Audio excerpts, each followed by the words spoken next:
It won't happen. The Treasurer said today in question time that he's put a ceiling on the growth of outlays. Has he? What's he actually done? Has he legislated a ceiling on the growth of outlays? No. What he means by saying that he's put a ceiling on the growth of outlays is he intends, in order to make his figures add up, that there will be no more than 2% growth in outlays over all of those years, just as he intended in May 2008 to produce a budget surplus. And there's no reason to believe an intention will come into reality any more than his intentions of last year came into reality in the last 12 months. That fixed that, he said. I've put a cap on outlays, 2% real growth every year. If only it were that easy. If only you had to say it for the word to become a deed. This is a Treasurer whose one and only budget had an increase of outlays of 13.5%, now says over a period of 7 years I'll restrict it to 2% per annum. And I'll restrict that through the election in 2010 and 2013, and then in order to pay off debt we'll go through the election of 2016 and 2019, and we'll be back where we started in 2021-22. And of course, all of the assumptions in relation to that assume that there will be no tax cuts, that inflation will take off again as the economy grows, and the revenues will come back through bracket creep.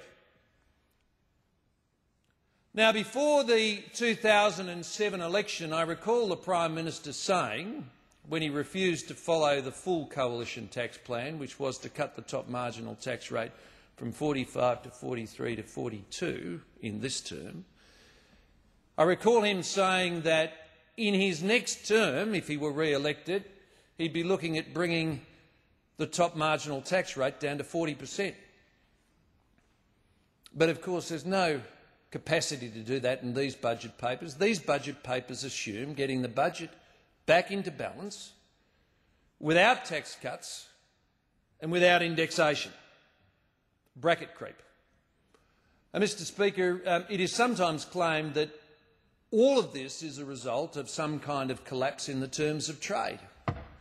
Well, the terms of trade are forecast to fall 13.25% this year, off the all-time record of 2008, when the Labor Party was in government, and that will take those terms of trade back to 2007 levels. But they will still be substantially higher than they were under the coalition government. There has been no collapse in the terms of trade. In fact, the budget papers themselves say, page 230, even after this fall, the terms of trade would remain around 45% higher than the average in the decade prior to the commodity boom. So it's not as if the terms of trade are going to be at some historical low. They're going to be back at 2007 levels as a result, much higher than what they were when I was Treasurer, much higher, from the period of 1996 to 2007, much higher, in fact. And this government is blessed, according to these forecasts, by terms of trade which will be much higher than they were during that period. In fact, this is where the budget story becomes very puzzling indeed, because on the one hand we're told this is the greatest downturn since the Great Depression, and yet the budget forecasts a contraction of 0.5% of GDP. In the year to June of 1983, in that recession, there was a contraction of 3.4%. In the recession to June of 1991, there was a contraction of 1.5%. So the government's in fact forecasting a much milder recession than 91 or 83. It's forecasting in this recession that unemployment will rise to around 9% compared to 10% in 82 and 11% in 91. When the Treasury does its analysis of how we'll come out of this recession, it does its analysis comparing the experience of 82 and 91, not the Great Depression, when unemployment peaked at around 20%. The Treasury is comparing this with 82 and 91, and indeed forecasting it will be milder than both of those recessions. The only thing that will be greater coming out of this recession is the budget deficit, because in neither of those recessions did the budget deficit ever blow out to 5% of GDP. So on the indicators of growth and employment, this will be a milder downturn than 82-91, and bear in mind we've had many recessions over the last 50 years, but the budget deficit will be of a greater dimension. And indeed the debt build-up will be of a greater dimension.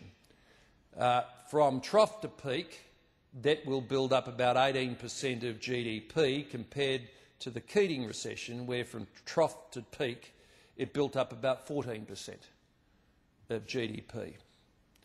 And when the government says, incidentally, that Australia will have a debt-to-GDP ratio far better than comparable countries around the world, it is not because of anything this government has done. This government is building debt-to-GDP up by about 18% of GDP. It's because it started from a net asset position. It's because the coalition paid off all debt and established the Future Fund and had a negative net debt of about 4% of GDP. Countries like the US and the UK started with debt-to-GDP ratios of about 50%, whilst the coalition was delivering surplus budgets through the late 90s and early 2000s. In the UK and the US, they were running up deficits. While we were paying back debt, they were building debt up. The strength of the Australian position comes not from anything the Rudd government has done, but from the strong starting point. And that would be an honest thing of Mr Rudd to actually acknowledge. If we'd have gone into this downturn with a debt-to-GDP ratio of 50 or 60%, we'd have built it to 82.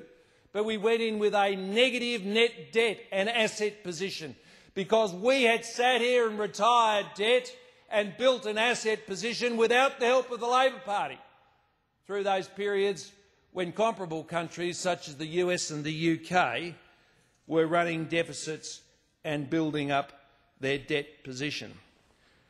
Now, Mr Speaker, undoubtedly there's been an international downturn, but the government's response here in Australia reminds me of the statement of Rahm Emanuel, Chief of Staff to President Obama, who said, "You never want a serious crisis to go to waste." And this government has not let this crisis go to waste, dusting off spending proposals which we couldn't afford when we had money and introducing them now that we don't. Spending proposals like giving out cheques, as it did before Christmas. Spending proposals such as insulating houses, a spending measure which was rolled up to me, which I didn't believe we could afford when we had the money, but the government now believes we can afford it now that we don't have the money. Mr Speaker, funding projects which it hopes will boost its election chances. And you would have heard in question time the Prime Minister, equipped with graphs and pictures, talking about projects he's funding of borrowed money in order to try and buy electoral appeal. Mr Speaker, this is the biggest increase in outlays that this country has seen since Gough Whitlam. Whitlam increased outlays by 15.7% in 1975-76 and Rudd increased them by 13.5% in 2008-2009. But I'll say this for Whitlam. Whitlam at least didn't flood spending out into the community from borrowed money. Under Whitlam we had no net debt. The difference between Rudd and Whitlam is Rudd is borrowing the money that he's flooding out into the community.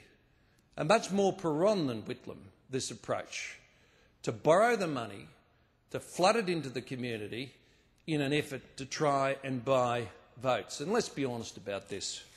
Under the cover of the global financial crisis, a whole host of policies were advanced for political gain. And the debts will be with us for 20 years at least, maybe forever.